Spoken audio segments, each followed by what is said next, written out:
Greetings and salutations, everyone. My name is Andrew Kirchhoff, and welcome to my YouTube channel. Today, I'm going to be talking about my Week 8 running back rankings for the 2023 fantasy football season. Over the course of today's episode, we're covering all topics related to the running back position, beginning with matchups, talking about which defenses thus far this season, on average, have been allowing the most fantasy points to opposing running backs in order to identify the most advantageous matchups going into Week 8. After which, we'll talk about my top 36 running back rankings, as I'll share with you guys my thought process and opinions on each individual player, while also presenting statistics in order to justify their current rankings. A couple things to keep in mind. All rankings for today's episode are for a half PPR scoring format, meaning everyone in the middle, whether you do play in a standard league or a full PPR league. Also keep in mind that rankings are always subject to change. These rankings between now and Sunday could absolutely change based on different injuries that are made public, whether these injuries are to the running backs themselves or potentially their offensive line, quarterbacks, etc. All of that plays a factor in terms of the variables that lead to the success of our fantasy prospects. Another thing to keep in mind, there are timestamps down in the description of the video, so for those of you who are looking for a specific player,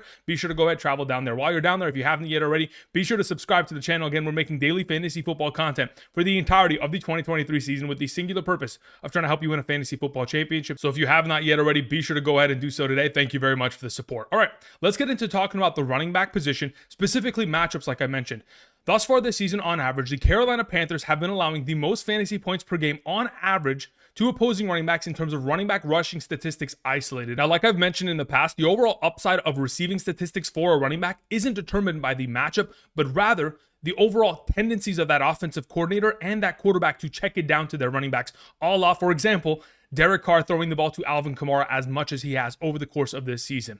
Therefore, we want to go ahead and isolate running back rushing statistics. As you guys can see, in terms of rushing yards and rushing touchdowns, the Carolina Panthers, Denver Broncos, New York Giants, Indianapolis Colts, the Las Vegas Raiders, they are the most advantageous matchup going into the given week. And going forward, they'll probably continue to be at the top of this conversation, primarily because of the yards per carry that they are allowing thus far this season. 5.3, 5.74, 4.99. These are ridiculous numbers. Nonetheless, these are the most advantageous matchups. Now, we want to talk about some of the more difficult matchups going into the given week because we absolutely want to know what kind of an impact a great run stop defense has on our fantasy upside for a running back. So when we look at the more difficult matchups at the position, we're talking about teams like the Browns, the 49ers, the Saints, Tennessee Titans, Atlanta Falcons, Tampa Bay Buccaneers, Philadelphia Eagles, Detroit Lions. These teams all season long, and even last season, were extremely good in terms of their personnel at stopping the run, and that has not changed thus far this year. Therefore, the expectation is a lot of the running backs taking on these matchups will have a difficult time. It's not, completely out of the realm of possibility of a running back putting together a great performance. Again, we most recently saw like Zack Moss had himself a great game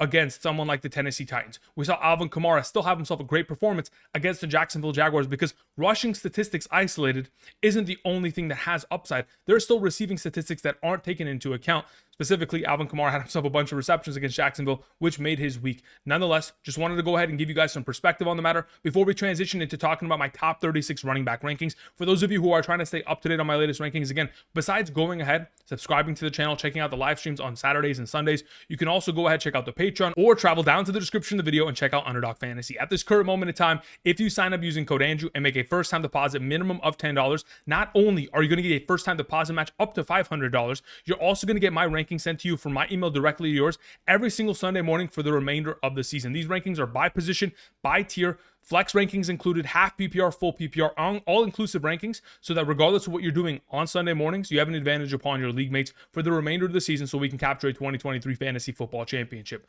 So for those of you wondering if you're eligible, be sure to check out the map to the right side of the screen, draft responsibly via Underdog Fantasy, and take advantage of a couple of the overall plays that are in line for the next couple of days. At this current moment in time, prior to the tip-off of the NBA season, we have LeBron James, 0.5 total points. Go ahead and take advantage of this. And also, going into Thursday's game, you could also take advantage of Josh Allen, 0.5 total yards. Again, start off your journey via Underdog the right way, via the Pick'ems. Check that out today. Thank you very much for the support.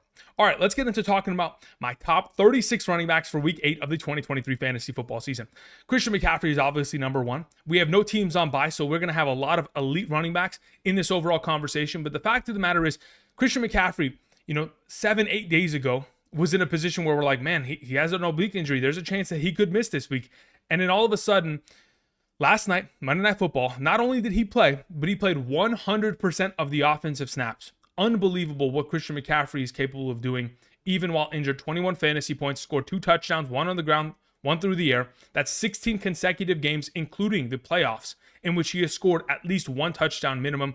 He takes on Cincinnati this week, hopefully with Deebo Samuel back and, of course, Trent Williams back. This offense will be even more elevated going into the week. That's the expectation for Christian McCaffrey as our number 1. Number 2, we have Travis Etienne. Again, Travis Etienne has been unbelievable. Besides Christian McCaffrey, Travis Etienne is the only other running back that has a total of 151 touches thus far this season. They are tied for the most touches at the running back position, whether that's, rushing attempts and or receptions thus far. 151 just in 7 weeks. That is a ridiculous number. And Travis Etienne doesn't look like he's slowing down anytime soon.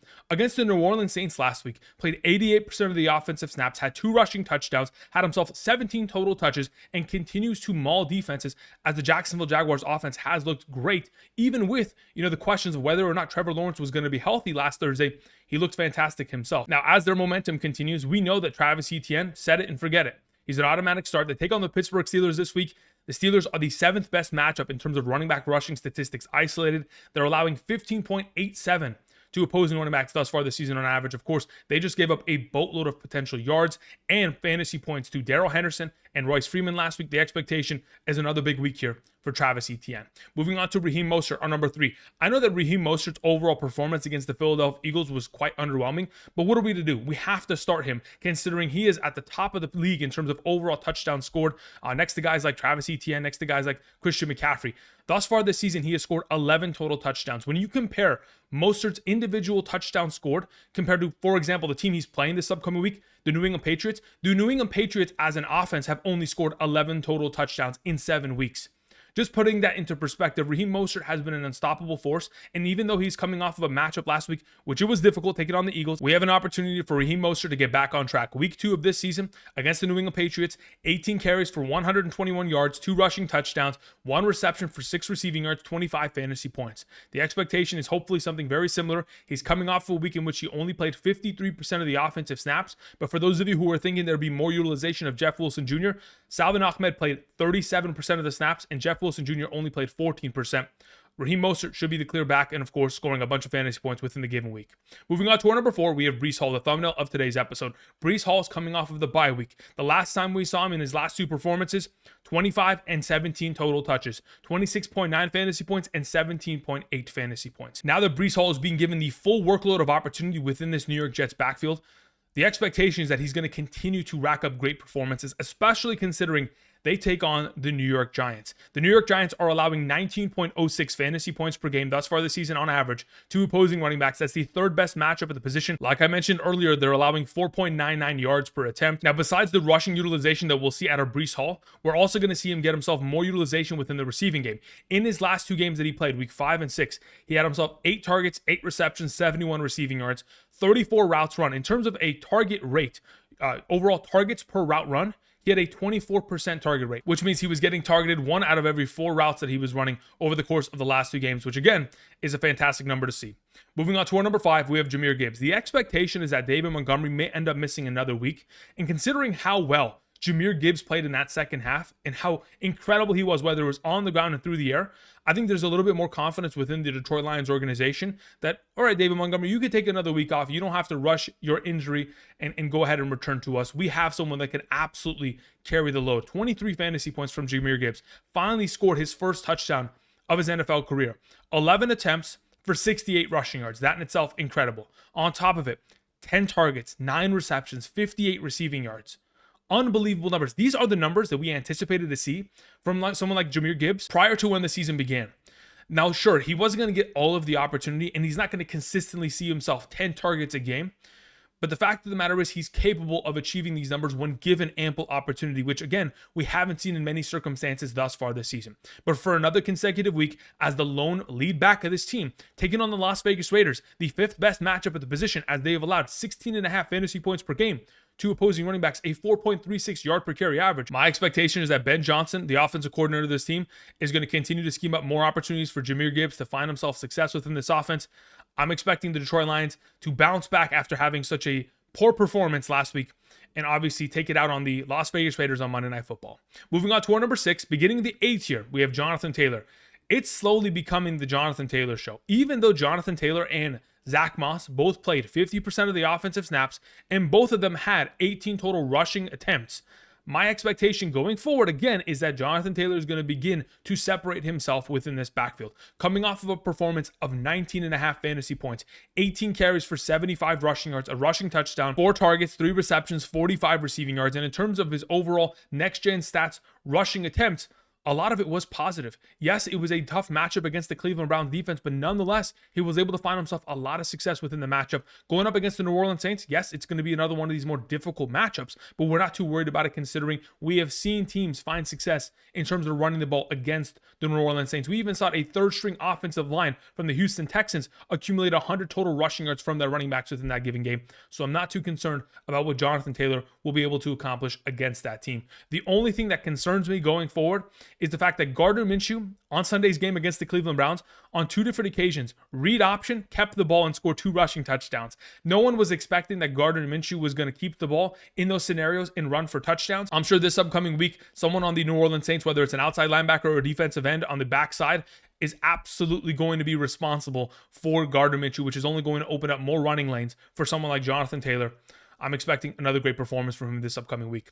Moving on to our number 7, we have Alvin Kamara. Speaking of the New Orleans Saints, Alvin Kamara in the last 4 games has had himself 24, 25, 26, and 29 total touches. Amongst those total touches, 35 of them have come from receptions in just 4 games. Nearly averaging 10 receptions per game is a ridiculous statistic for Alvin Kamara. But quite frankly, even if you go back to 2022, we've consistently seen this level of opportunity go in the direction of Alvin Kamara. In the last 8 games he has played, 4 this season and 4 at the back end of the 2022 year, he has got himself 23 touches minimum in 7 of the last 8 games. They're going to continue to give him a high workload of opportunity. Of course, the check down king, Derek Carr, will continue to look in his direction as everything falls apart. And considering it's the 4th best matchup at the position, allowing nearly 18 fantasy points per game, Alvin Kamara should continue to have another field day. 14 targets and 12 receptions is a ridiculous number, but he's done it twice already this season. Moving on to our number 8, we have Austin Ekeler. Even though Austin Ekeler has been quite underwhelming in the last 2 weeks, I want you all to be extremely patient with Austin Ekeler. Again, he was coming off of a high ankle sprain, and understand that there are going to be elite running backs that have themselves stints of time in which, yes, they don't produce fantasy upside, but eventually they're going to get back on track. And that's exactly what we anticipate from Austin Ekeler going into this upcoming matchup. Now, I understand the Bears defense from weeks 4 through 7, they have only allowed 53 rushing attempts for 185 rushing yards to opposing running backs. That's a 3.49 yard per carry average. But I am anticipating that Austin Ekeler, the touchdown machine that he is, to get back on track. You got to remember, if you go back to 2022, weeks 1 through 3, throughout the first 3 games of the season, Austin Ekeler didn't score a single touchdown throughout that span of time and was only averaging 10.8 fantasy points per game. Again, eventually, Austin Ekeler finishes the number 1 running back in fantasy football at the end of that season. So be patient with him. I understand that 1 reception on 2 targets is not enough, especially in the absence of Mike Williams. I'm sure this offense is going to do a little bit of reevaluating as to how they want to approach, and the expectation is that he'll get far more utilization within the receiving game. I went ahead and did a little bit of history. I want to look at when the last time Austin Ekeler only had 1 reception in a game was. I went back to 2021 week 1 where he had 0 receptions. In that game, he was also hurt prior to the game, so he was very limited in terms of his overall usage within the receiving game. And then the only other time prior to that was week 4 of 2020 when he had 1 reception in the game. It's ridiculous how often Austin Ekeler is utilized in the receiving game. So go ahead, take the last 2 performances, treat them as flukes, and going forward, of course, a must-start option. Moving on to our number 9, we have Kenneth Walker. Kenneth Walker had himself another great week of overall utilization, 26 rushing attempts. Unfortunately, was only able to garner 105 total rushing yards. But the biggest, kind of disappointment was the fact that he didn't find the end zone. For 2 consecutive weeks now, the Seattle Seahawks have not been finding much success at all within the red zone. And that is certainly going to play a huge factor within future weeks, especially when you take on a team like the Cleveland Browns now. Again, a great defense, but in the last 2 games, the Seattle Seahawks weeks 6 and 7 are 2 for 8 in the red zone and 1 for 5 in goal-to-go situations. That, in my opinion, is absolutely unacceptable. Hopefully, Kenneth Walker will get back on track again with Razak Charbonnet getting very little utilization, and even last week, not even playing. He's going to continue to maintain as the RB1 of this team, get himself a huge workload of opportunity. Lucas Abraham, the starting right tackle, should be returning from the injured reserve this upcoming week. and the expectation is a big performance. Even though the Browns defense has played well thus far this season, we've most recently seen the Indianapolis Colts accumulated 132 rushing yards and a rushing touchdown from their running backs, and of course San Francisco running backs 70 rushing yards and a rushing touchdown. Kenneth Walker should have himself a great week. Moving on to our number 10, we have Tony Pollard. I understand that Tony Pollard has not had overall upside in quite some time. He hasn't scored a touchdown since week 1. But with that all taken into account, understand that Tony Pollard, amongst all running backs thus far this season, in terms of opportunity, rushing attempts inside the 10-yard line, he has 17 rushing attempts for only 2 rushing touchdowns. Again, both of those coming early in the season. Now, when you go ahead and take into account that amongst all other running backs that have themselves 15 or more rushing attempts inside of the 10-yard line, all of them, other than Tony Pollard, have a base minimum of 5 rushing touchdowns. He is eventually going to start accumulating touchdowns. And if and when he does, he's going to start putting up 20, 25-point performances on a consistent basis, especially considering the fact that in 5 consecutive games, he has 3 receptions minimum. He's getting it done through the air. Eventually, he'll score touchdowns on the ground. And when he does, hopefully this upcoming week, taking on the LA Rams, who just gave up 2 rushing touchdowns to the Pittsburgh Steelers offense of all teams, I'm hoping for him to have himself an upside performance and a bounce back after the bye week. Moving on to our number 11, we have Saquon Barkley. Again, Saquon Barkley, another one of these must-start players. Saquon Barkley's coming off a great performance. In 2 consecutive games, he has 24-plus touches. That volume of opportunity is ridiculous, on top of the fact that he has a 21% target rate. That's targets per routes run. Overall, we're continuing to see Saquon Barkley get himself a lot of opportunity within this backfield, even with Tyrod Taylor at the quarterback position. Tyrod's typically not a quarterback that has been known for checking it down to his overall, running backs, while in comparison, Daniel Jones consistently checks it down to Saquon Barkley often. Therefore, going into this upcoming matchup, regardless of who's playing at quarterback, the expectation is that Saquon Barkley will get himself a lot of opportunity. I know taking on the New York Jets is not an easy matchup, especially considering in the last 2 games, Saquon Barkley has been able to accumulate 170 rushing yards with 4 backup offensive linemen in front of him. Again, the starting right tackle, the starting left tackle, starting center, starting right guard have all been out as of last week and the week prior. There are a lot of situations in which Saquon Barkley should not be producing because of what they have in, blocking in front of him, yet he continues to persevere and put up great performances. Even with a tough matchup on hand, Barkley has a lot of upside. Moving on to our number 12, we have DeAndre Swift. The last time we saw DeAndre Swift take on the Washington Commanders defense, it was in week 4 in that overall matchup. 14 carries, 56 rushing yards, a rushing touchdown, 4 receptions, 23 receiving yards, and 15.9 fantasy points, a game in which it went to overtime, and of course, we saw a lot of utilization out of DeAndre Swift. Now, in week 7, this was another consecutive week in which we saw DeAndre Swift get himself great opportunity, 15 rushing attempts, 3 receptions, played nearly 70% of the offensive snaps, but the biggest difference maker was unfortunately the fact that Kenneth Gainwell yoinked the rushing touchdown down on the goal line. Now, if that goes in the direction of DeAndre Swift, none of us are complaining. But unfortunately, it's going to happen at times where the backup running back is going to come in and steal a rushing touchdown. Nonetheless, going into this upcoming week, we're hoping for another consecutive game in which he is getting high utilization within the receiving category. In 5 of the last 6 games that DeAndre Swift has played within this organization, he has a base minimum of 3 or more receptions. The expectation is another successful week taking on the Washington Commanders, which of course the team is very familiar with and could once again be another one of these shootout games between these 2, franchises. Moving on, we talk about Derrick Henry as our number 13. We are anticipating that Ryan Tannehill is probably not going to play. I heard that earlier today, Mike Vrabel, the head coach of the Tennessee Titans, did state that if in fact we do not see Ryan Tannehill suit up this upcoming Sunday, we're probably going to see both Malik Willis and Will Levis play. Just to put it into perspective, I'm hoping that the Tennessee Titans, especially considering they just traded away Byard yesterday, I'm hoping that they trade away Derrick Henry. Please, just get it done for all of us. But if in fact they don't, going to this upcoming week, the expectation is a huge performance out of Derrick Henry, because the last time we saw Derrick Henry without Ryan Tannehill, in the last 3 games last season without Ryan Tannehill in the lineup, 32, 17, and 30. Those were his overall rushing attempts in each individual game. In terms of fantasy points in which he scored in those games, 35.3, 23.5, and 13.3. He takes on the Atlanta Falcons. I understand it's a difficult matchup, and the Atlanta Falcons have played well in terms of stopping the run. But Derrick Henry is a completely different beast. If they're going to hand him off the ball 30-plus times this upcoming week, the expectation is that he's going to be able to take at least one of those rushing attempts 30 yards to the house and make himself a great overall fantasy play. According to Next Gen Stats, in terms of overall tendencies of defenses, stacking 8 defenders in the box against running backs, Derrick Henry is amongst the highest in the National Football League in terms of percentages. He faces 8+ defenders in the box 45% of the time. even with that, he still continues to find success coming off the bye week. Moving on. On number 14, we have Isiah Pacheco. Isiah Pacheco was quite underwhelming against the Los Angeles Chargers defense. Their run-stop defense has played well in the last 2 weeks. Of course, shut down Isiah Pacheco and Tony Pollard. Nonetheless, Isiah Pacheco still able to get himself another consecutive game in which he's getting high utilization within the receiving category, which I've already talked about a lot thus far this season. He has 21 total receptions. All of last season only had 13 total receptions.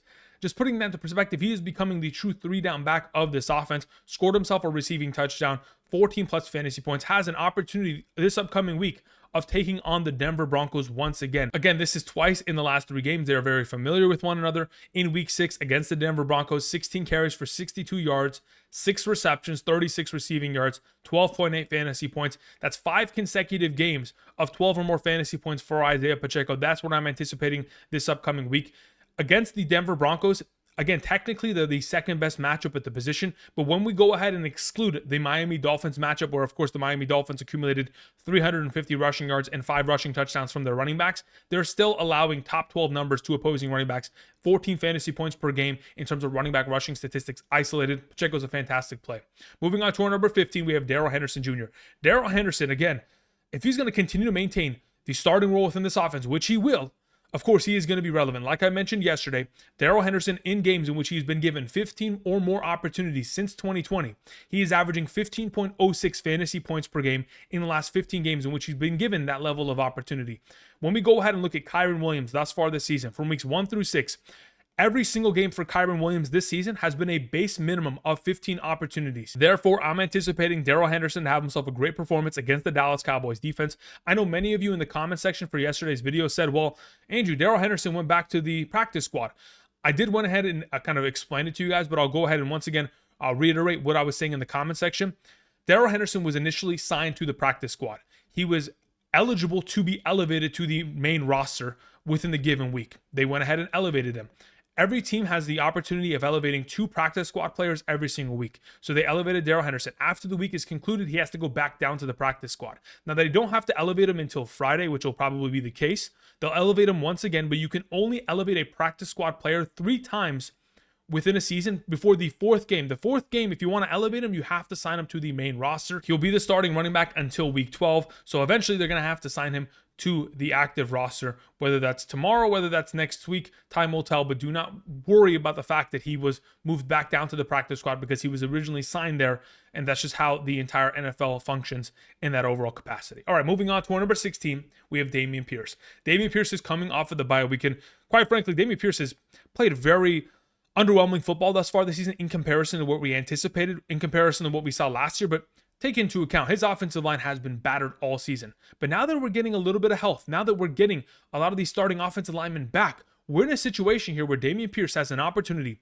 against the easiest matchup at the position, taking on the Carolina Panthers, who are allowing 24 plus fantasy points per game in terms of running back rushing statistics isolated, allowing 5.3 yards per carry to opposing running backs. The expectation is that Dameon Pierce should have himself a great overall performance. I understand the last time we saw him out, only had himself a handful of overall opportunities, and Devin Singletary was able to outsnap him and get just as many touches overall. There may be a conversation in which Devin Singletary may be in the mix once again this upcoming week, but if that's not going to be the case, Dameon Pierce, a running back who's had himself 13 touches minimum per game this season, should have himself hopefully a little bit more of a trickle of opportunity, maybe 18 total touches against the best overall matchup, which will lead to fantasy success. Moving on to our number 17, Bijan Robinson. Now, I don't have Bijan Robinson here because I think that those migraines are going to sustain.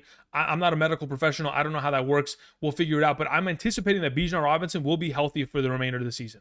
And as long as that's the case, going into this upcoming weekend's matchup against the Tennessee Titans, he's certainly going to have an opportunity to put up fantasy points. Again, thus far this season, the Tennessee Titans, yes, they've been extremely stout in terms of stopping the run, but they're still allowing 11.1 fantasy points per game in terms of rushing statistics isolated, and they're still allowing 3.86 yards per attempt. So, therefore, I'm anticipating that Bijan Robinson should be able to have himself a decent performance. Arthur Smith, he has a revenge game against his former organization, the Tennessee Titans. There is a conversation to be had in which, maybe they go ahead and unleash Bijan Robinson this upcoming week, considering he only had 1 touch last week. His body should feel significantly better, and hopefully this upcoming week, he can get his first rushing touchdown of the season. Outside of that, if he ends up putting up another lackluster rushing performance, I wouldn't be surprised. His receiving game is obviously going to have to save him within the given week, and overall receiving upside, hopefully get himself 5+ receptions, once again, enough yardage that if in fact he doesn't score a touchdown in the given matchup, he's still able to be a relevant fantasy option for us this upcoming week. Moving on to our number 18, we have Josh Jacobs. It is another one of these difficult matchups. They take on the Detroit Lions. Even though we just saw the Baltimore Ravens boat race the Detroit Lions out of the stadium, the anticipation going into this week is that, again, the Detroit Lions defense is going to be pretty good in terms of stopping the run. Even though they gave up 100 total rushing yards to Baltimore Ravens running backs, we've still seen thus far this season guys like Rachaad White, 26 rushing yards, Carolina running backs, 67, Green Bay running backs, 29, Bijan Robinson, 33, Kenneth Walker, 43, Isiah Pacheco, 23. We have seen other running backs, of course, not find much success in the matchup. And considering, Josh Jacobs is coming off a week where he had 11 rushing attempts for 35 rushing yards, he hasn't been able to find much fantasy consistency thus far this season. The return of Jimmy Garoppolo will certainly give him a little bit more leverage, but we are truly hoping for receiving upside and for him to fall into the end zone. Otherwise, this could be a very underwhelming performance. Moving on to our number 19, we have Aaron Jones. Aaron Jones, another week in which he was limited, 36% of the offensive snaps played.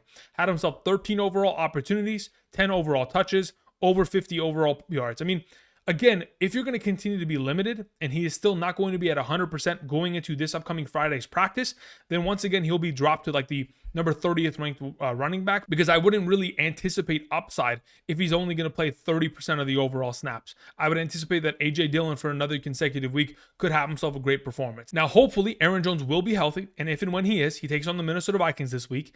Last season in the 2 games against the Minnesota Vikings run-stop defense, Aaron Jones was averaging 8.42 yards per carry in the 2 matchups against that defense.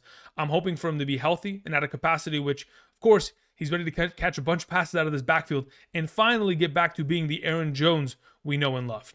Moving on to our number 20, we have Kareem Hunt. Yesterday, we were given confirmation in regards to Jerome Ford's injury. He is going to be missing at least 1 to 2 weeks with that injury. In his absence, of course, Kareem Hunt should be the lead back. Coming off of 2 performances here where he scored 1 touchdown minimum, he's going to continue to be the primary goal line / red zone running back within this offense. Not only that, he has himself receiving upside on top of the fact that we're most likely not going to see Deshaun Watson active. If that's going to be the case, this offense is going to continue to run the ball heavily. Kareem Hunt taking on the Seattle Seahawks, even though Seattle is only allowing 2.87 yards per attempt. Again, a lot of teams find themselves a pretty good volume of success against them. Oftentimes, when you look at that number, it has to do with the fact that Cam Akers in week 1 really did skew that number in the wrong direction. Either way, Kareem Hunt, with all of the opportunity in this backfield, sure, there are going to be a couple opportunities here and there given to Pierre Strong, and I think those overall opportunities will keep Kareem Hunt fresh, especially considering he was dealing with a thigh injury last week. We'll have to keep that monitored going into this week. Nonetheless, as the starting running back of the Cleveland Browns, absolutely has value.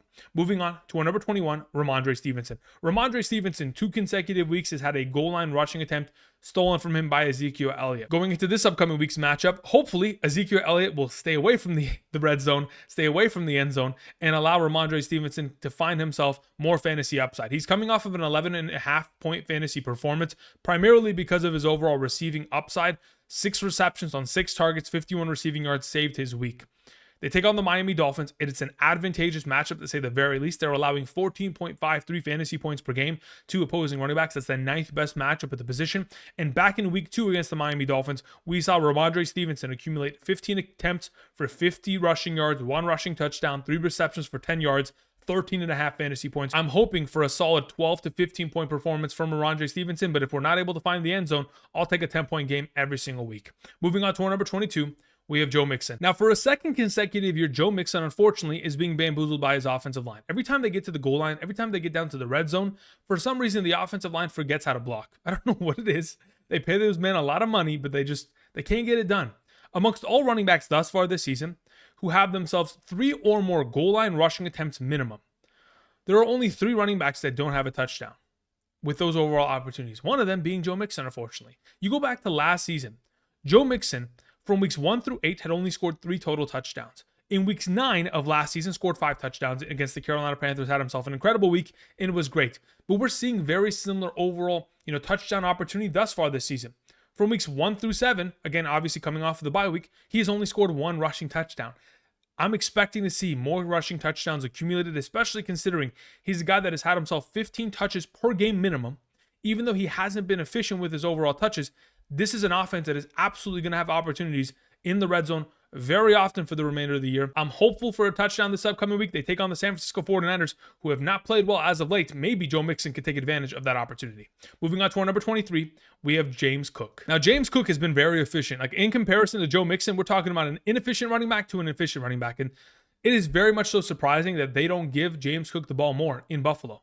I mean, amongst all running backs with a minimum of 50 rushing attempts, he is number 9 in terms of yards per carry on average, with a 4.76 yard per carry average. I mean, that is a ridiculously high number. Continue to give him the ball, yet instead they rather give it to Latavius Murray on a downly basis. You know, we're going to have to agree to disagree in terms of the overall usage of this backfield. Nonetheless, James Cook was luckily able to bail out his overall performance, despite the fact that he had 56 rushing yards on 13 overall attempts. He needed to get himself 3 receptions, 46 receiving yards, and a receiving touchdown in order to make himself fantasy relevant once again. Even though they take on the Tampa Bay Buccaneers on Thursday night, it is a short week. The hope is that he'll be able to find success, especially considering the Tampa Bay Buccaneers thus far this season, they're allowing over 4 yards per carry to opposing running backs. You just need to see a little bit more opportunities for James Cook in order for him to be relevant, or potentially find the end zone, which he hasn't done often this season, to get into that top 15 conversation. Moving on to our number 24, we have Javonte Williams. Javonte Williams coming off of an 11-point performance, 15 total rushing attempts for 82 rushing yards, 3 receptions on 4 targets, and 14 receiving yards. A great overall game when you take into account that he didn't score a touchdown. Now, going into this upcoming weekend's matchup against the Kansas City Chiefs, again, the Chiefs have been pretty good in terms of stopping the run. Their defense as a whole has been pretty good. And even if you go back a couple weeks to the matchup in which we saw the Denver Broncos take on the Kansas City Chiefs, the Denver Broncos offense was putrid in the given game. Now, Javonte Williams was participating in that game, but that was the week in which he returned from the injury. In that overall contest, 10 carries for 52 rushing yards, had himself a 2-point conversion, only scored 7.2 fantasy points, but was averaging over 5 yards per carry. If we can continue to see Javonte Williams accumulate 15 plus touches a week, I don't care who he's playing against, he's absolutely going to be a top 24 running back in all of those circumstances. And hopefully, taking on the Kansas City Chiefs this time around, Russell Wilson will hopefully wake up prior to the fourth quarter and keep his offense relatively competitive within the matchup. Moving on to our number 25, we have D'Onta Foreman. We are anticipating that Roschon Johnson, coming off of the concussion protocol, will be available for this week. But I do believe that the efforts of D'Onta Foreman have secured himself a position in which, taking on the Los Angeles Chargers, he should be an effective player. Now, the Los Angeles Chargers, they have played well in terms of stopping the run. They're only allowing 3.64 yards per carry on average to opposing running backs. And even though we have seen D'Onta Foreman average 4.97 yards per carry in the last 2 weeks, we have to take into account they are still with a backup quarterback. They're going to be in a situation where Roschon Johnson returns, probably takes a little bit of that workload opportunity within this backfield. But nonetheless, D'Onta Foreman has proven that he can be an effective back. And with the opportunities given to him, probably, hopefully, somewhere near 15 total opportunities, can absolutely be in this top 24 conversation. As to whether or not he scores that touchdown really is going to be the difference maker as to whether or not he's able to truly get himself within that top 18 running back conversation. I mean, he finishes the RB1. Did any of us anticipate that? No, but that's always on the table for someone like D'Onta Foreman. Moving on to our number 26, Brian Robinson Jr. In the last 3 games, BRJ has had himself 8, 10, and 6 rushing attempts. That is unacceptable. But when you take into account that Chris Rodriguez Jr., the rookie running back, the third stringer of this offense, has had himself 11 rushing attempts in the last 2 games, we're beginning to see a lot of the overall rushing opportunities of Brian Robinson Jr.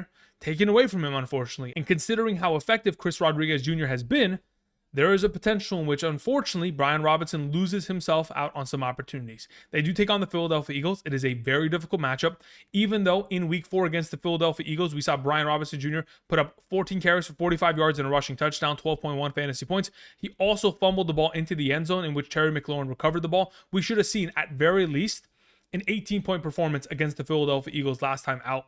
The hope is that Brian Robinson Jr. can get back into that overall position, but in terms of his overall rushing opportunities in the last 3 games, 8, 10, and 6, I'm not really excited about his potential going forward. Moving on to our number 27, we have Gus Edwards. Gus Edwards had himself his first great game of the season. I mean, his first great game in the last couple seasons, in fact.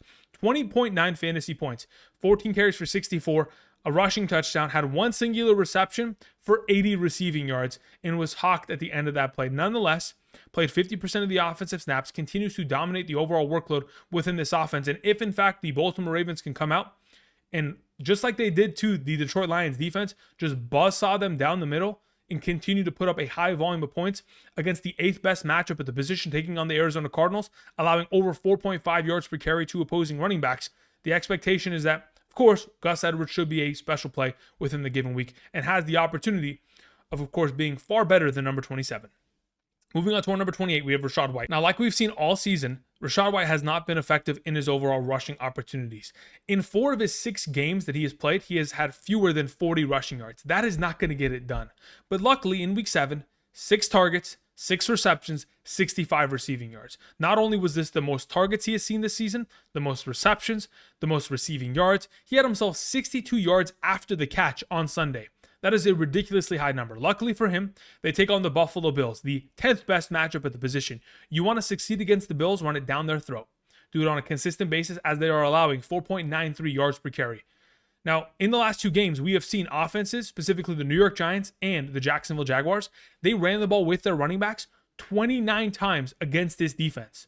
Hopefully, Rachaad White will be given that level of opportunity, but if in fact he is not on Thursday Night Football, I wouldn't be surprised considering that's not really what this offense does on a weekly basis. But based on the lack of potential production from Rachaad White, I have him at number 28 because truly a touchdown and receiving work are going to be the biggest difference maker as to his potential upside.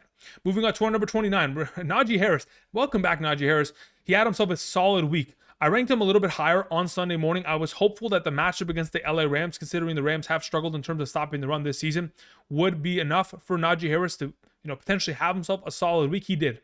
14.3 fantasy points, scored the first touchdown of his season, 17 total touches. What we heard all of last week is that during the bye week, in week 6, Najee Harris went into the facility when everybody else was out on vacation, for that full week kind of recovering, and he sat down with an offensive lineman and Matt Canada, the offensive coordinator, and they went over the offense. They reviewed all the plays. They said, these are the ones that we're completely removing from the offense. These are the ones that we're keeping. We want to be far more efficient, and we want to address what we need to address and get better as an offense. And they certainly looked better in terms of the running game, considering the overall efforts of Najee Harris and Jaylen Warren obviously came to fruition and played extremely well in the matchup against the LA Rams. Now, unfortunately, this upcoming week, they take on a buzzsaw of a defense. They take on the Jacksonville Jaguars, who have allowed only 3.5 yards per carry on average thus far this season and only 7.67 fantasy points per game to opposing running backs. That is going to be rough. Despite the fact that Najee Harris is coming off of a game in which he had 7 rushes of over 5 yards, I mean, sure, he still didn't have a singular rush over 10 yards in the game, and I don't even know if he's had one this season. Very seldom does he have the ability to make a burst play, and especially going up against the Jacksonville Jaguars defense, it is going to be tough for him to find total upside. Moving on to our number 30, we have Miles Sanders, and our number 31, we have Chuba Hubbard. The expectation is that both these running backs may be splitting some time. Luckily, they take on the Houston Texans, the 12th best matchup at the position, allowing nearly 14 fantasy points per game to opposing running backs in terms of rushing statistics isolated. Chuba Hubbard looked incredible prior to the bye week. Miles Sanders thus far this season has not looked great. Obviously, he's been dealing with a groin injury, in the preseason, obviously throughout the regular season. And if in fact, he, with the 2 weeks break that he has had, maybe he can go ahead and get back to a healthy state. Regardless, the expectation is that we're going to see a split backfield as we typically do. And in an advantageous matchup, I'm confident starting both of these players within the given week. Number 32, we have Emari Demercado. Emari Demercado potentially is going to be picked up off your waivers today. And why not? I mean, again, even though he does take on the Baltimore Ravens, the Ravens are still allowing 4.41 yards per carry on average to opposing running backs this season. The biggest issue with taking on the Ravens is that oftentimes you cannot run the ball on them because they have already amassed such a lead in which you're in a negative game script, and unfortunately, you have to go ahead and throw the ball for majority of the game, just like we saw, in week 1 against the Houston Texans, just like we saw most recently in week 7 against the Detroit Lions. Nonetheless, Emari Demercado, he played 80% of the offensive snaps. He had almost the entirety of the overall workload. Guys like Keontae Ingram didn't play a single offensive snap. The expectation is that Emari Demercado will be a value as a starting running back in the league.